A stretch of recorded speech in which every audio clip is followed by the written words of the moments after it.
سیرت النبی کریم صلی اللہ علیہ وآلہ وسلم، قسط نمبر 19۔ دین نہیں چھوڑوں گا۔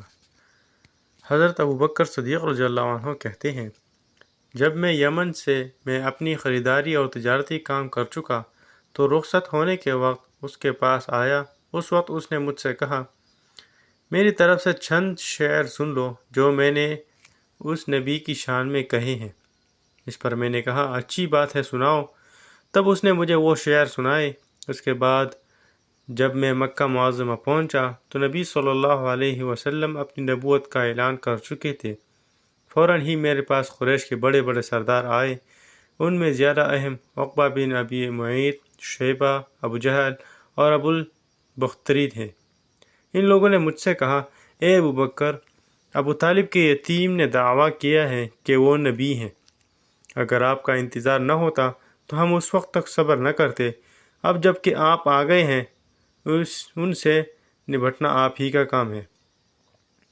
اور یہ بات انہوں نے اس لیے کہی تھی کہ حضرت ابوبکر صدیق رضی اللہ عنہ نبی کریم صلی اللہ علیہ وسلم کے قریبی دوست تھے۔ ابوبکر صدیق رضی اللہ عنہ فرماتے ہیں کہ میں نے اچھے انداز سے ان لوگوں کو ٹال دیا اور خود آپ کے گھر پہنچ کر دروازے پر دستک دی۔ آپ باہر تشریف لائے۔ مجھے دیکھ کر آپ نے ارشاد فرمایا، اے ابوبکر، میں تمہاری اور تمام انسانوں کی طرف اللہ کا رسول بنا کر بھیجا گیا ہوں، اس لیے اللہ تعالیٰ پر ایمان لے آؤ۔ آپ کی بات سن کر میں نے کہا، آپ کے پاس اس بات کا ثبوت ہے؟ آپ نے میری بات سن کر ارشاد فرمایا، اس بوڑھے کے وہ شعر جو اس نے آپ کو سنائے تھے۔ یہ سن کر میں حیران رہ گیا اور بولا، میرے دوست، آپ کو ان کے بارے میں کس نے بتایا؟ آپ نے ارشاد فرمایا، اس عظیم فرشتے نے جو مجھ سے پہلے بھی تمام نبیوں کے پاس آتا رہا ہے۔ حضرت ابوبکر صدیق رضی اللہ عنہ نے عرض کیا، اپنا ہاتھ لائے، میں گواہی دیتا ہوں کہ اللہ کے سوا کوئی معبود نہیں اور یہ کہ آپ اللہ کے رسول ہیں۔ آپ میرے ایمان لانے پر بہت خوش ہوئے، مجھے سینے سے لگایا، پھر کلمہ پڑھ کر میں آپ کے پاس سے واپس آ گیا۔ مسلمان ہونے کے بعد حضرت ابوبکر صدیق رضی اللہ عنہ نے جو سب سے پہلا کام کیا وہ تھا اسلام کی تبلیغ۔ انہوں نے اپنے جاننے والوں کو اسلام کا پیغام دیا۔ انہوں نے اللہ اور اس کے رسول صلی اللہ علیہ وسلم کی طرف بلایا۔ چنانچہ ان کی تبلیغ کے نتیجے میں حضرت عثمان بن عفان رضی اللہ عنہ مسلمان ہوئے۔ حضرت عثمان غنی رضی اللہ عنہ کے مسلمان ہونے کی خبر ان کے چچا حکم کو ہوئی تو اس نے انہیں پکڑ لیا اور کہا، تو اپنے باپ دادا کا دین چھوڑ کر محمد کا دین قبول کرتا ہے؟ اللہ کی قسم، میں تجھے اس وقت تک نہیں چھوڑوں گا جب تک کہ تو اس دین کو نہیں چھوڑے گا۔ اس کی بات سن کر حضرت عثمان غنی رضی اللہ عنہ نے فرمایا، اللہ کی قسم، میں اس دین کو کبھی نہیں چھوڑوں گا۔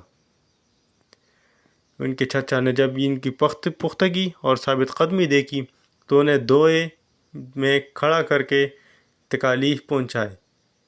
حضرت عثمان رضی اللہ عنہ ثابت قدم رہے۔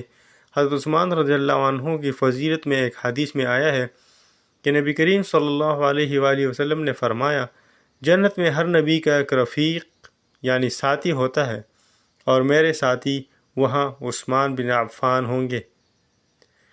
حضرت ابوبکر صدیق رضی اللہ عنہ نے اسلام کی تبلیغ جاری رکھی۔ آپ کی کوششوں سے حضرت عثمان رضی اللہ عنہ کے بعد حضرت زبیر بن عوام رضی اللہ عنہ بھی مسلمان ہو گئے۔ اس وقت ان کی عمر 8 سال تھی۔ اسی طرح حضرت عبد الرحمن بن عوف رضی اللہ عنہ بھی حضرت ابوبکر صدیق رضی اللہ عنہ کی کوشش سے مسلمان ہوئے۔ جاہلیت کے زمانے میں ان کا نام عبد الکعبہ تھا۔ نبی کریم صلی اللہ علیہ وآلہ وسلم نے آپ کا نام عبد الرحمن رکھا۔ یہ عبد الرحمن بن عوف رضی اللہ عنہ کہتے ہیں، امیہ بن خلف میرا دوست تھا۔ ایک روز اس نے مجھ سے کہا، تم نے اس نام کو چھوڑ دیا جو تمہارے باپ نے رکھا تھا؟ جواب میں نے کہا، ہاں چھوڑ دیا۔ یہ سن کر وہ بولا، میں رحمان کو نہیں جانتا، اس لیے میں تمہارا نام عبد الالہ رکھتا ہوں۔ چنانچہ مشرک اس روز سے مجھے عبد الالہ کہہ کر پکارنے لگے۔ عبد الرحمن بن عوف رضی اللہ عنہ نے اپنے اسلام لانے کا واقعہ اس طرح بیان کرتے ہیں، میں اکثر یمن جایا کرتا تھا۔ جب بھی وہاں جاتا اسکلان بن واقف حمیری کے مکان پر ٹھہرا کرتا تھا، اور جب میں اس کے ہاں جاتا وہ مجھ سے پوچھا کرتا تھا، کیا وہ شخص تم لوگوں میں ظاہر ہو گیا ہے جس کی شہرت اور چرچے ہیں؟ کیا تمہارے دین کے معاملے میں کسی نے مخالفت کا اعلان کیا ہے؟ میں ہمیشہ یہی کہا کرتا تھا کہ نہیں، ایسا کوئی شخص ظاہر نہیں ہوا، یہاں تک کہ وہ سال آ گیا جس میں نبی کریم صلی اللہ علیہ وآلہ وسلم کا ظہور ہوا۔ میں اس سال یمن گیا تو اسی کے یہاں ٹھہرا۔ اس نے یہی سوال پوچھا، تب میں نے اسے بتایا ہاں ان کا ظہور ہو گیا ہے۔ ان کی مخالفت بھی ہو رہی ہے۔ حضرت عبد الرحمن بن عوف کے بارے میں نبی کریم صلی اللہ علیہ وآلہ وسلم نے ارشاد فرمایا، تم زمین والوں میں بھی امانت دار ہو اور آسمان والوں میں بھی۔ حضرت عبد الرحمن بن عوف رضی اللہ عنہ کے بعد حضرت ابوبکر صدیق رضی اللہ عنہ نے حضرت سعد بن ابی وقاص رضی اللہ عنہ کو بھی اسلام کی دعوت دی۔ انہوں نے کوئی ہچکچاہٹ ظاہر نہ کی، فوراً حضور نبی کریم صلی اللہ علیہ وآلہ وسلم کے پاس آئے، آپ سے آپ کے پیغام کے بارے میں پوچھا، آپ نے انہیں بتایا تو یہ اسی وقت مسلمان ہو گئے۔ اس وقت ان کی عمر 19 سال تھی۔ یہ بنو زہرہ کے خاندان سے تھے۔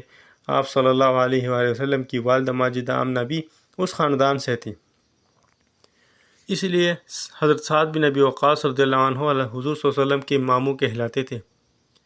آپ نے حضرت سعد بن ابی وقاص رضی اللہ عنہ کے لیے ایک بار فرمایا، یہ میرے ماموں ہے کوئی جس کے ایسے ماموں ہوں؟ حضرت سعد بن ابی وقاص رضی اللہ عنہ نے جب اسلام لائے اور ان کی والدہ کو ان کے مسلمان ہونے کا پتہ چلا تو یہ بات انہیں بہت ناگوار گزری۔ ادھر یہ اپنی والدہ کے بہت فرمانبردار تھے۔ والدہ نے ان سے کہا، کیا تم یہ نہیں سمجھتے کہ اللہ تعالیٰ نے تمہیں اپنے بڑوں کی خاطرداری اور ماں باپ کے ساتھ اچھا معاملہ کرنے کا حکم دیا ہے؟ حضرت سعد رضی اللہ عنہ نے جواب دیا، ہاں بالکل ایسا ہی ہے۔ یہ جواب سن کر والدہ نے کہا، بس تو خدا کی قسم میں اس وقت تک کھانا نہیں کھاؤں گی جب تک محمد کے لائے ہوئے پیغام کو کفر نہیں کہو گے اور صاف اور نائلہ بتوں کو جا کر چھو گے نہیں۔ اس وقت کے مشرکوں کا طریقہ یہ تھا کہ وہ ان بتوں کے کھلے منہ میں کھانا اور شراب ڈالا کرتے تھے۔ اب والدہ نے کھانا پینا چھوڑ دیا۔ حضرت سعد رضی اللہ عنہ نے اپنی والدہ سے کہا، خدا کی قسم ماں، تمہیں نہیں معلوم اگر تمہارے پاس 1000 زندگیاں ہوتی اور وہ سب ایک ایک کر کے اس وجہ سے ختم ہوتی، تب بھی میں نبی کریم صلی اللہ علیہ وسلم کے دین کو ہرگز نہ چھوڑتا۔ اس لیے اب یہ تمہاری مرضی ہے، کھاؤ یا نہ کھاؤ۔ جب ماں نے ان کی یہ مضبوطی دیکھی تو کھانا شروع کر دیا، تاہم اس نے اب ایک اور کام کیا، دروازے پر آ گئی اور چیخ چیخ کر کہنے لگی، کیا مجھے ایسے مددگار نہیں مل سکتے جو سعد کے معاملے میں میری مدد کرے تاکہ میں اسے گھر میں قید کر دوں اور قید کی حالت میں یہ مر جائے یا اپنے نئے دین کو چھوڑ دے۔ حضرت سعد فرماتے ہیں، میں نے یہ الفاظ سنے تو ماں سے کہا، میں تمہارے گھر کا رخ بھی نہیں کروں گا۔ اس کے بعد حضرت سعد رضی اللہ عنہ کچھ دن تک گھر نہ گئے۔